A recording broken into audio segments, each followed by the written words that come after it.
Guys, welcome dito sa Rizan Tarot. Ang reading nito ay for collective for anyone who can resonate sa reading nito. This is a general and a collective reading. Your energy at this time. King of Pentacles. Komportable yung buhay mo. Sarap siguro yung mapagkain mo kasi may cake. Ganun. Baka palagi kang kumakain ng cake. No? Mahilig ka siguro sa cake. At afford mo naman na kumain palagi ng cake. Ayan. Or nagbe-bake ka ng cake. Pwede din kasi may cake, no? Napaka-abundante ng buhay mo. Ayan. Abundante, masagana, and mahilig ka siguro sa aso. Sa animals, mapagmahal ka siguro sa mga animals. You're a animal lover. O may malaki kang bahay, may bahay kang matibay, malaki, o may lupain ka na. Kung wala pa ay maging ano na yan, maging ganyan yung energy mo. Pwedeng influential ka na, oh. Influential, abundant, may grapes pa, oh. Ayan. Ano pang energy mo ngayon? King of Cups. Oh my gosh, emotional. Attached. Pero nagiging courageous ka naging brave dahil sa pagmamahal na naramdaman mo. Ganon. Oo. Yes. Naging courageous ka na makawala siguro sa kung ano man yung nagre-restrict sa iyo ba. Kung ano man yung mga humadlang, maharang, nagre-restrict sa iyo na makawala na dyan, no? Para bang bawal na pag-ibig o may mga kontrabida lang sa inyong pag-iibigan, sa inyong pagmamahalan ng person mo, ganun ba? Kaya bakit naka-bind, no? Naka-restrict, okay? Ayan. So, ano pa? About sa'yo? Ang ini-embody mong energy.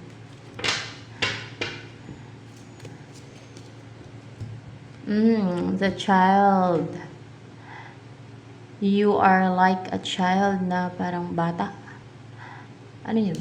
May pagkabata isip ka? Tingnan ko Oo, may pagkabata isip ka. Baka immature ka pa.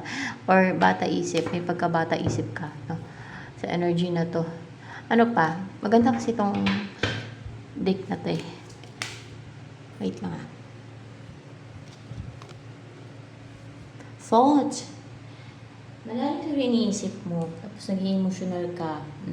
May iniisip ka na nag-iisip ka ng, siguro para sa future mo, sa future din yun ng person mo, siguro may mga plans ka na.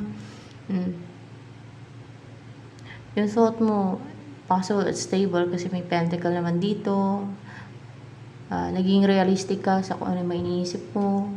Parang may mga goals ka. Ganon. May mga goals ka. Oo, may mga goals ka. May goal ka na magkaroon ng equal give and take sa inyong person mo. Pwede din ganon. Ano pa?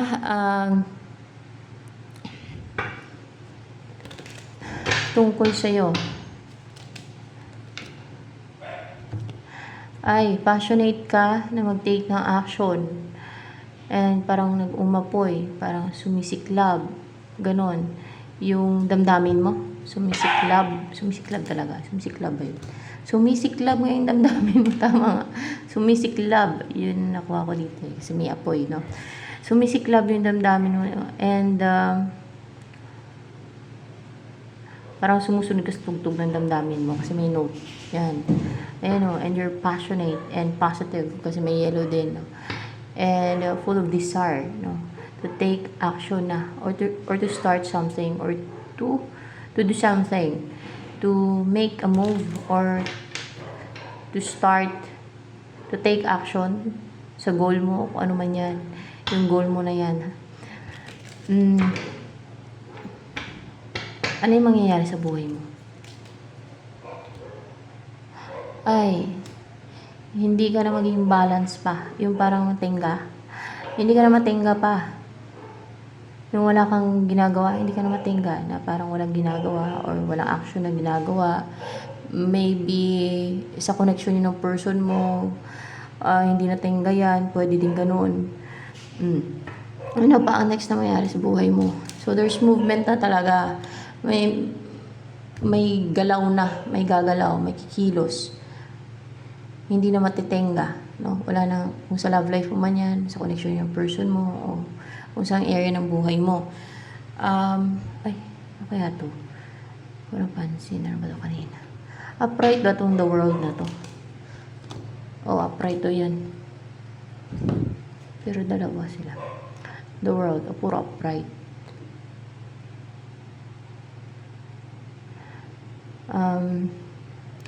Magiging maswerte kasi 21. It's a lucky number.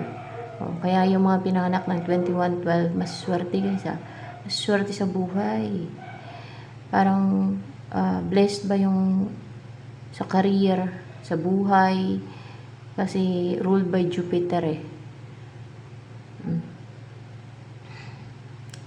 Para bang mga pinagpala. Ang ganda ng kanilang mga nagiging buhay.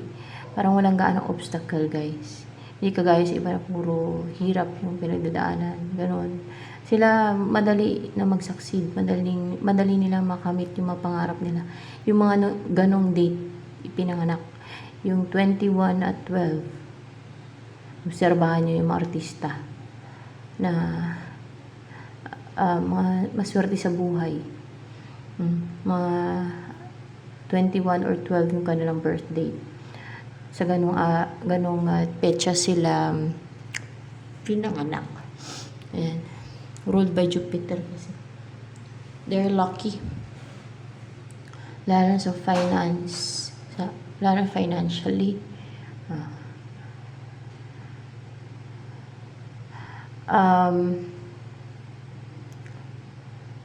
Magiging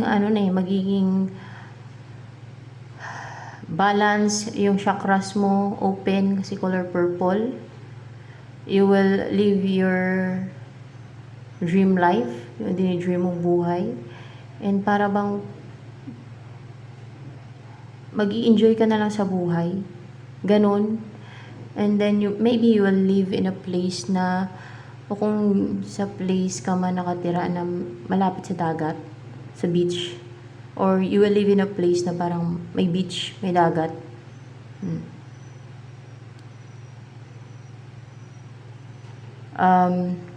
Parang puro enjoyment na lang. Tapos talagang magiging masaya ka sa magiging buhay mo. May matatapos na with the world and the 9 of Wands, yung naging defensive ka. Na hindi ka na maging defensive, na hindi mo na kailangang makaramdam na yun na intimidate ka, yung kailangan mong depensahan yung sarili mo, yun na mag-end na din. Ayan. Kasi combination to.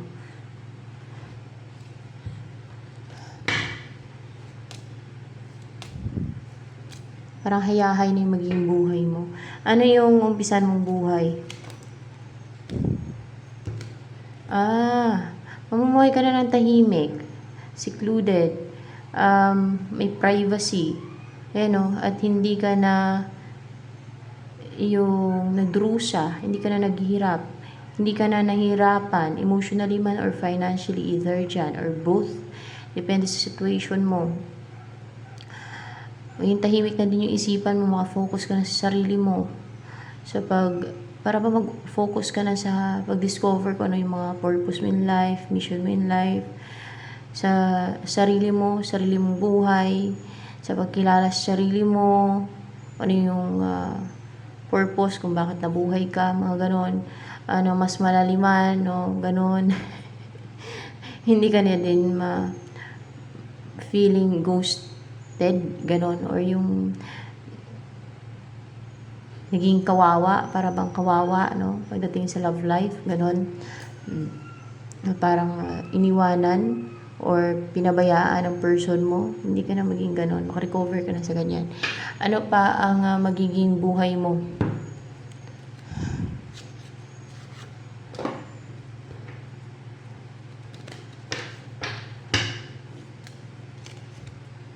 The moon, no? Talagang secluded to guys eh. Para bang Mamuhay ka ng may privacy, guys.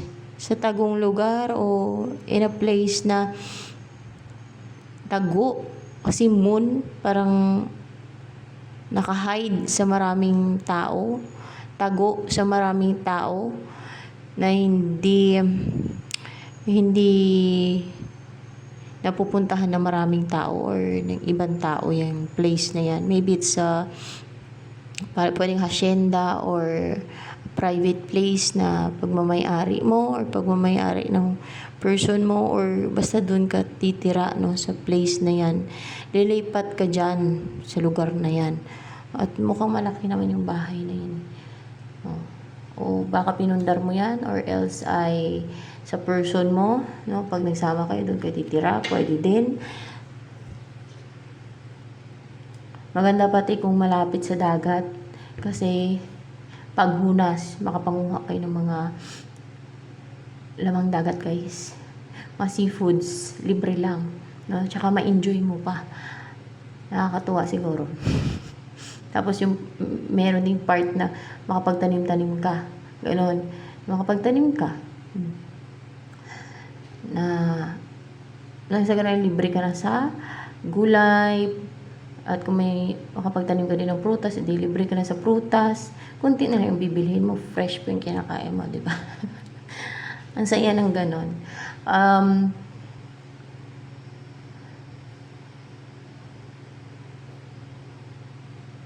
Ayan.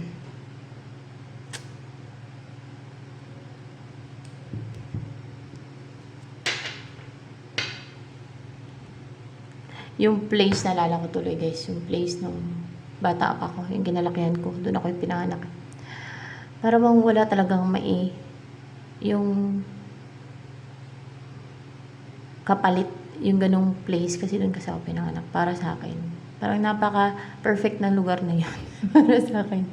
Pero alaala na lang siya. Kasi wala na din.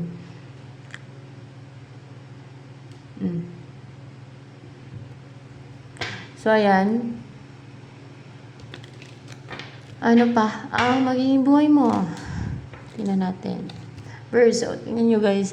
Sa nature. Malapit sa nature. Ang ganda. Kasi at presko yung paligid mo. At nakaka-rejuvenate. Madaming ibon. Madaming tunog ng ibon kang maririnig sa titirahan mo. Ganon. O may maraming ibon. Iba't ibang klase ng ibon sa place na yan. Ganon.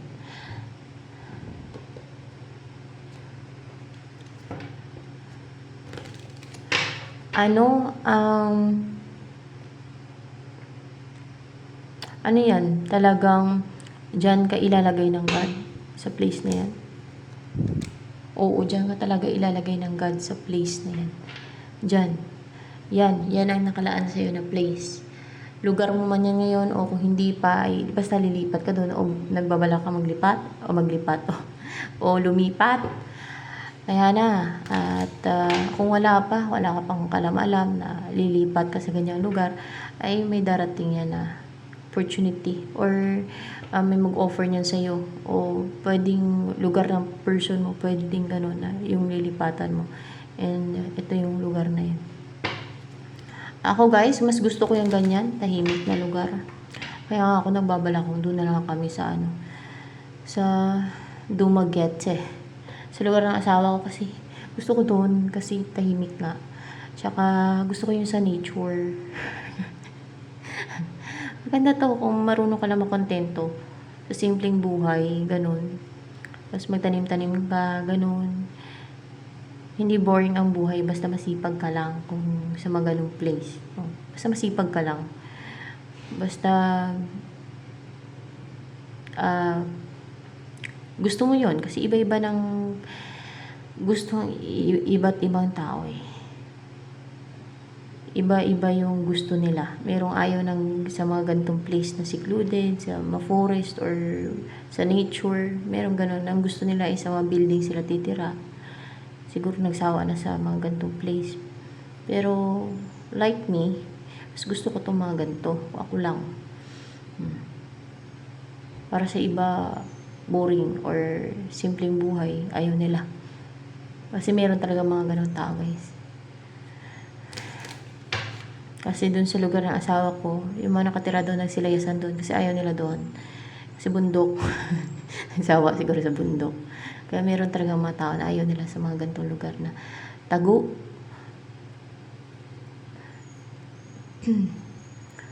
um,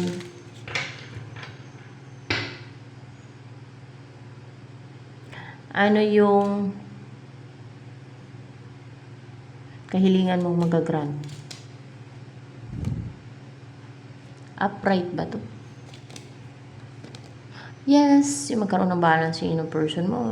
May mag-message sa'yo, may kukontak sa'yo, and then magkaroon ng balance inyong dalawa, person mo man or new person, basta gano'n. O kung may person ka na gusto mong i-message ka, kontakin ka yan, magkaroon ng communication sa inyo, mag-uusap kayong dalawa, or there's travel or message na mangyari, and then magkakaroon ng balance sa inyong dalawa. Ayan. Ano pa ang next na mangyari sa buhay mo? Hindi ka na masasaktan. Makaka-recover ka na din sa lahat ng painful na pinagdaanan mo sa love life. Lalo kung palagi ka nasasaktan, toxic yung nagiging karelasyon mo. Hindi ka na masasaktan. Maka-recover ka na. No? At kung palagi ka nabibitray sa relationship, hindi ka na mabibitray. Kung yung nakakarelasyon mo ay tinatraidor ka o nag-cheat sa'yo, hindi ka na tatraidorin or hindi na mag-cheat sa'yo ang makakarelasyon mo o yung basta yung makakarelasyon mo na. Ayan. Or wala nang makapanakit sa'yo. Wala nang tatraidor pati sa'yo. Ayan. Ano yung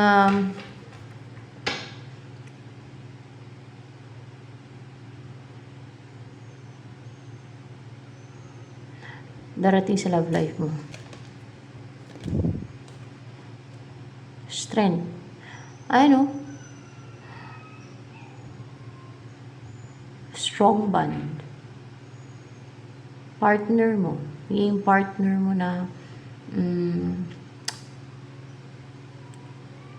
hindi takot sa'yo, hindi mailap sa'yo, or hindi ka mailap sa kanya, hindi ka takot sa kanya, both of you. Brave and courageous. You will build a strong bond ng person na yan. Na strong yung inyong relationship na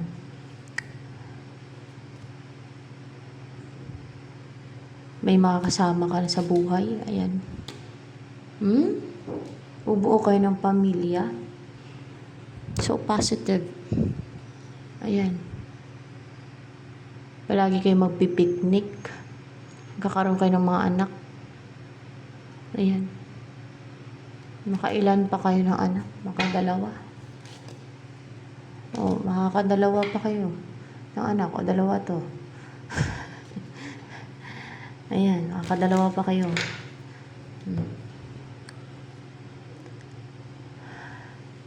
For sure, ma-enjoy nyo yung time nyo together talaga. Na yung nagpipiknik kayo. Kaya, palagi kayong magpipiknik sa tabi ng ilog, o sa tabi ng dagat, sa place na so relaxing, comfort, ganon.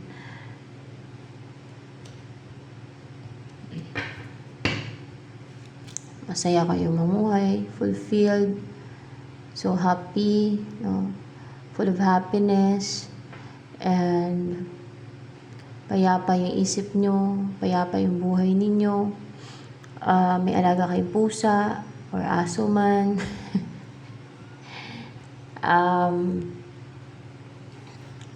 And then makikita yung satisfaction ninyo sa isa't isa. Satisfied kayo and contented and so happy sa feeling ng isa't isa. And magkakaroon kayo ng mas supling. Ano pa ang tungkol dito sa person na to na mapapangasawa mo, ano energy niya? Hindi to madamot, guys. There's someone generous sa atensyon, money, or food. Ganon. Marunong sa, hindi to selfish, kasi marunong sa relationship na mayroon equal give and take, marunong siya magbigay, no? Marunong siya magbigay, hindi siya selfish na ang gusto ay kuha lang ng kuha. Ayan. Pangit na karelasyon yung selfish na ang gusto ay kuha lang ng kuha. It's a sign of immature na klase ng tao, yung gusto niya kuha lang ng kuha. Mag-benefit, alam niyo yun? Yung relationship with benefit. Pangit yung ganun. O kaya yung makipagkaibigan with benefit ay hindi, parang plastic na klase ng tao. Yung pangit na maging kaibigan yun or karelasyon, no? Yung mga ganong klaseng tao. Kasi once na wala kaibigay doon sa mga ganong tao, itakwil ka nila. Natraidorin ka lang ng mga ganong klase ng tao. Kaya mahirap na magtiwala sa mga ganong klase ng tao. Sa totoo lang. Para bang mga manggagamit. Parang ganon. Na walang utang na loob. Parang parang basta hindi maganda yung selfish na klase ng tao na maging partner. Kasi ang gusto niyan, kuha lang ng kuha sa'yo. May kukunin lang sa'yo, may kukunin. Pag wala na, at pwera ka. Ay, pangit yung ganun. Magandang karelasyon yung marunong magbigay at mag-receive. Yung mayroong equal give and take. Ganun ba? Yung marunong din mag-effort. Yung ganun na may equal give and take sa both party, di ba? Sa inyong dalawa. So, yan. Para masaya. Oh. At,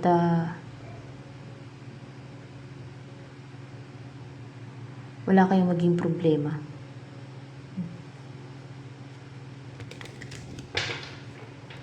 Ano naman ang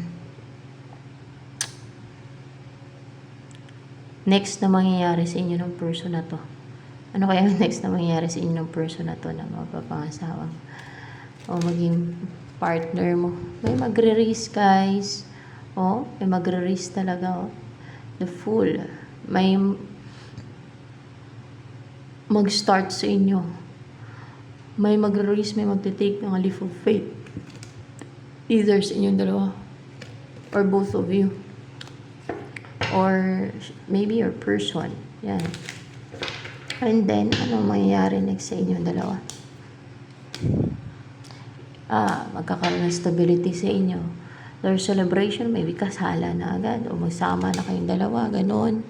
O makaka-recover ka na. Or both of you makaka-recover na sa mga nawala sa buhay ninyo. Kasi nandyan na yung isa't isa. No? Makumpleto na kayo. Maging buo na ulit kayo. Parang maging buo kayo kasi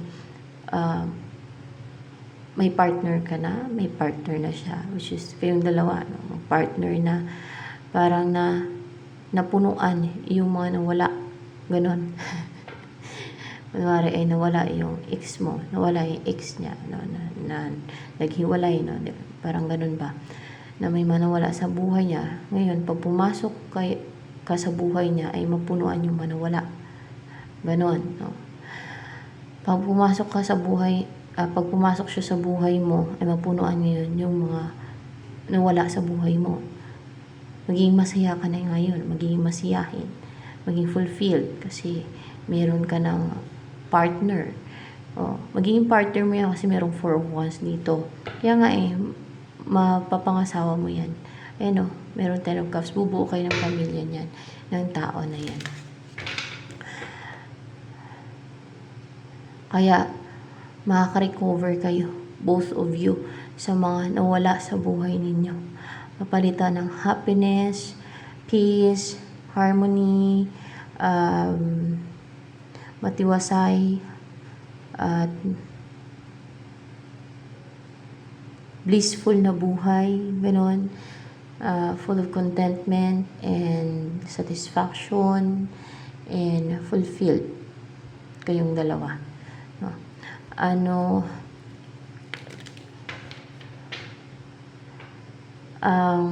parang napaka-sweet nyo. Kahit may mga anak na kayo, or kahit na magkaanak na kayo, kahit dalawa na siguro yung anak ninyong dalawa, no? Ay sweet pa rin kayo sa isa't isa. Hindi mawala yung sweetness ninyo sa isa't isa. Nandun pa rin yung passion ninyo and intensity. Mahalaga yun guys sa mag-partner na passionate pa rin kayo sa isa't isa. Nandun pa rin yung intensity, nandun pa rin yung desire ninyo sa isa't isa para maging strong yung inyong bond, yung inyong relationship, para manatiling matibay yung inyong relationship. Pero kung hindi na ganon, ay alam naman pilitin ninyo, no, na maging passionate kayo sa isa't isa. Pero mahalaga yun, no, yung manatili yung desire and passion ninyo sa isa't isa kahit may mga anak na kayo. Ganon. So, yan. Hindi yan sa malibog. Malaga lang talaga yan para maging matibay yung relationship. Ayan. Ganun kasi yun eh. May mga nagsasabi ng ganyan. Narinig ko din yan sa iba. No? Yan ang napapatibay din sa relationship. So, yan.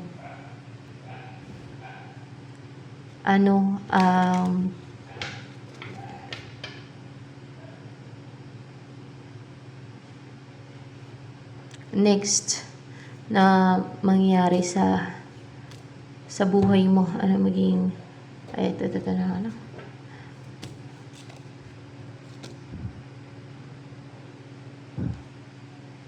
Ano ba yung upright na yun? Choose source na yan. Choose.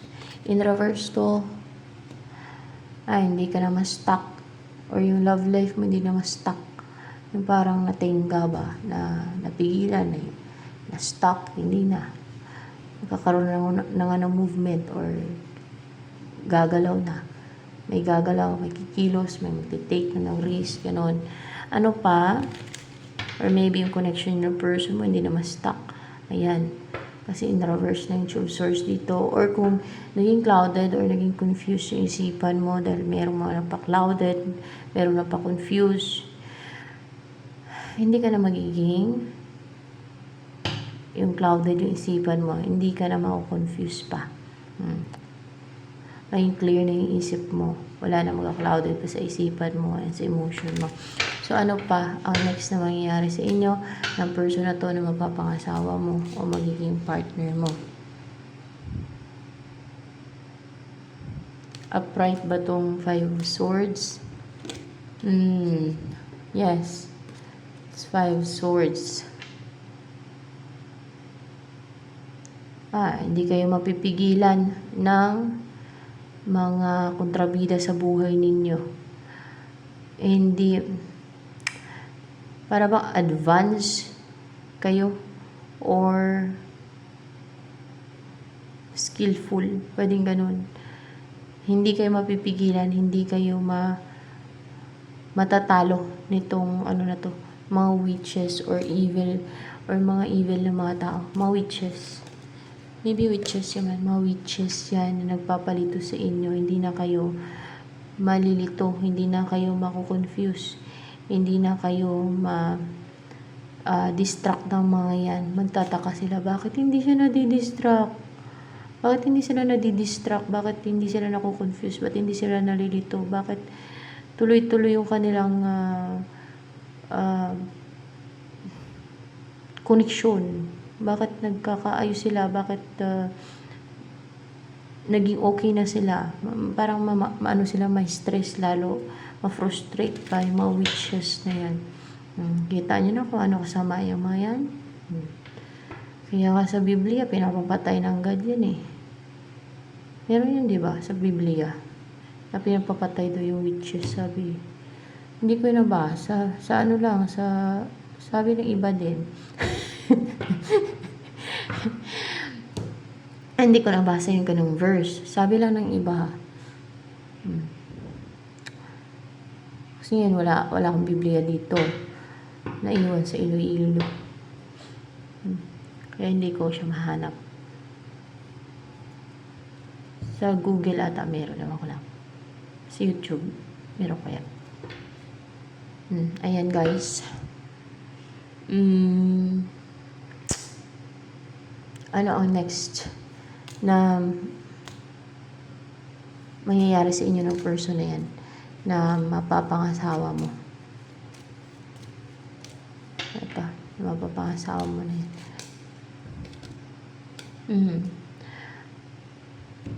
Magiging clear na yung judgment ninyo, yung isipan ninyo. Maybe you will play instrument or music. Kasi may notes, merong instrument. Or else, ay maging hindi clouded kundi maging clear na yung isipan ninyo, yung judgment ninyo, na or yung person mo man or ikaw or both of you na magsama na kontakin yung isa't isa, na wala nang mga nagka-clouded sa isip ninyo, wala nang nagka-clouded sa judgment ninyo, wala nang influence sa isipan ninyo, sa thoughts ninyo, sa decisions ninyo. Ayan, sino nang nagpapa-clouded? Ito mga witches na itatapon saan? Pag namatay yung mayan, sa abyss? Sa abyss. Yan, sa abyss sila ilalagay. Yung mga witches na to. Bakit sa abyss? Doon nilalagay ang mga sukdulan sa kasamaan. Nasukdulan na ang kasamaan nila. Nasukdulan na ang pagiging evil nila. Doon nilalagay sa abyss, hindi lang sa impyerno. It's a dreadful place. It's a place na hindi lang tormentation, matindi. Pati demonyo takot ilagay doon. Ayaw nilalagay doon. Takot sila doon sa abyss. Ewan ko kaya mukha ng abyss na yan. Ano mukha? Ano kaya doon sa abyss, no? Kasi takot talaga yung mga demonyo doon. So, ayan guys. Ito na lamang for collective reading.